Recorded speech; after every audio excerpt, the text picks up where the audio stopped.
Ms. O'Gorman, my questions are for you because the Auditor General has said that your department is responsible for ArriveScam. Canadians need to be able to have confidence in their public institutions. The work that CBSA does is incredibly important. Border service officers are the frontline defense for our country for so many different threats, and the importance of their work, it can't be overstated. So the questions to the head of the CBSA are important so that we can have an understanding of if our confidence as Canadians is well placed, because we've seen, and you've said that much of what's happened was not under your leadership, but an evaluation of what's gone on and what is going on at the CBSA is important. When did you find out the total amount of the contracted work that was given to GC Strategies by CBSA for ArriveScam? When did you find out? So I don't have a date for that. Last fall, as we were gathering information in response to various questions and in response to my questions to understand when it was clear that there was an accountability that had to be given for ArriveScam. I don't have a date that I received that information. So this week, the Auditor General has reported a number in excess of $19 million to GC Strategies. When you've appeared at committee, the other number offered by parliamentarians in questioning to you was about $11 million. But CBSA never corrected parliamentarians or offered that number was incorrect in verbal or written submissions.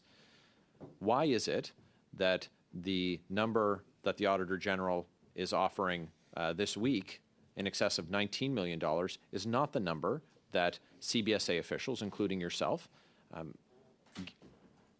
gave to committee in their testimony at numerous appearances across numerous committees?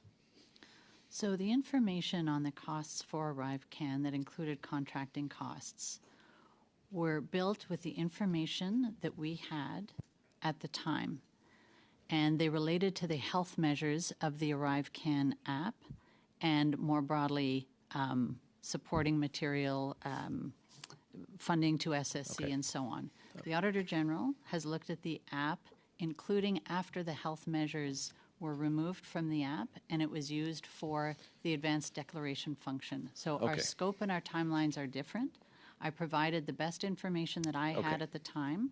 Our contracts are also published proactively, so there was no attempt to obscure GC Strategies contracts. Well, I think that the problem that we have here is that the work that GC Strategies has done has only really been brought to light through the work of the Auditor General. That work includes writing the contract requirements to the exclusion of other bidders. That's some of the work that they've done. And when they write a contract, who gets awarded the contract? Well, they do.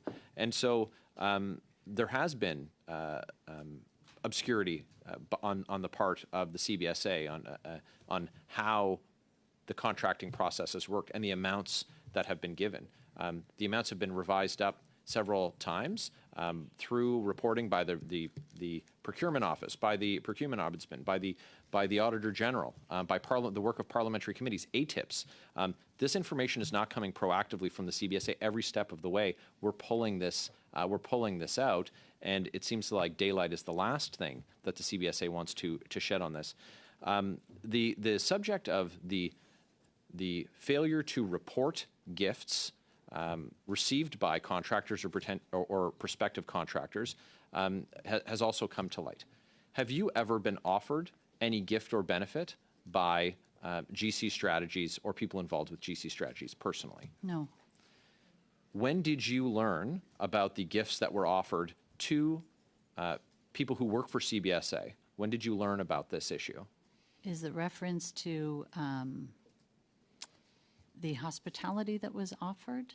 Yeah, the booze, the free drinks and dinners that were offered by the the two guys that work out of a basement and were made multimillionaires on the backs of people who are lined up at food banks across the country in exchange for doing I'll no allow work an at all. answer, Yeah. please, Ms. I don't O'Rourke. have a date when I was made aware of that, but as you know, it was part of the internal investigation. It came to light as a result of the internal investigation. Thank you very much. Mr. Nader, you have the floor for 5 minutes, please. Thank you, Chair, and thank you to our witnesses for joining us here today. Ms. O'Gorman, as of today, February 13th, 2024, do you have trust in those to whom you have delegated authorities in your agency? I'm in a trust but verify frame of mind. So I have, since I arrived, been putting in place some of that which was missing. And in fact, there were many excellent audit recommendations, not from the Auditor General, internally, that had not been implemented. 53 of those have been implemented. So there's catching up to do. I'm putting the pieces in place. I'm responding very specifically to the recommendations of the Auditor General and the procurement ombuds, and I suspect my own internal audit, will come with more recommendations. So we're not there yet. We've put some things in place, some belt and suspenders in certain cases that I hope one day will no longer be needed. The lack of a clear yes is troubling. When did you receive the preliminary report from the Auditor General? The preliminary report. I received the principal draft on August 3rd, and then I received the second DM draft in December. Between December and now, has there been any disciplinary measures within your department related to the draft you've seen from the Auditor General? And I'll just complete, and I also received a draft on the 18th. And your question is, have I undertaken any disciplinary measures within your department or within your agency since you've seen the draft reports of the Auditor General's report? No. None, okay. Has any additional information been provided to the RCMP from your agency, from CBSA, since you've seen the draft reports from the Auditor General?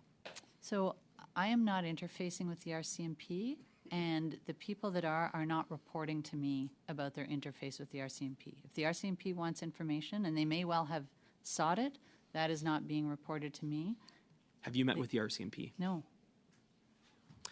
Earlier this week, we received a letter from you dated February 7th, 2024. Are you aware of this letter? It's signed by you, referring to Deloitte being in the penalty box. Signed by me. Yes, you sent us a letter to this committee, signed by you. Just 1 second, Mr. Nader, yes. Yeah, is this a letter that's been provided to the committee? Yes. To the Public Accounts Committee? Yes.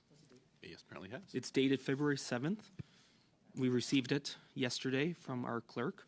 Are you aware of this letter in which you state the CBSA is unable to validate testimony provided Standing Committee on Government Operations that Deloitte was in the penalty box in the spring of 2020? Are you not aware of this letter? Yeah, so we are unable to validate that. And So I think the person who is alleged to have said it, my predecessor, also addressed that at committee. So you stand by that you're unable to validate that Deloitte was in, quote, the penalty box? I've seen no evidence of that statement. Okay, so And I no, wasn't you've seen no evidence because obviously emails are non-existent, documents are non-existent. But can you tell me with certainty that among senior executives at CBSA there wasn't an unwritten spoken word that Deloitte was in the penalty box? So since I have been in this position, absolutely not. And I have seen no evidence that it existed before, and I would point to the testimony of the person alleged to have said it. Whose emails are also deleted. Moving on, 1.74 of this document from the Auditor General expresses grave security concerns that the cybersecurity assessments were undertaken by people without a reliability security status. Can you confirm to me today that all contractors and subcontractors have the requisite security clearance across CBSA? So, Mr. Chair, I'm just going to address the reference to whose emails were also deleted. So I don't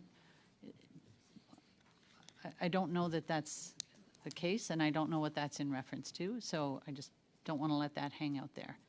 If there's more precision, but I'm not aware of more emails having been deleted.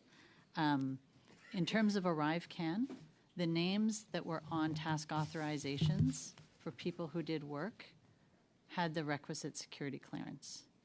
4 names were found that were not on task authorizations, where security clearance could not be confirmed. Okay, Mr. Chair, I want to, again, my question was, can you confirm today that across the agency, there are no contractors or subcontractors that are operating without the requisite security clearance? Can you confirm that? So the information that I have is that they do have the requisite security clearance. So if there's something in particular that you're referring to, I'm referring to across the agency. There is a appalling lack of documentation across your agency. Thank you, Mr. Nader. That is your time.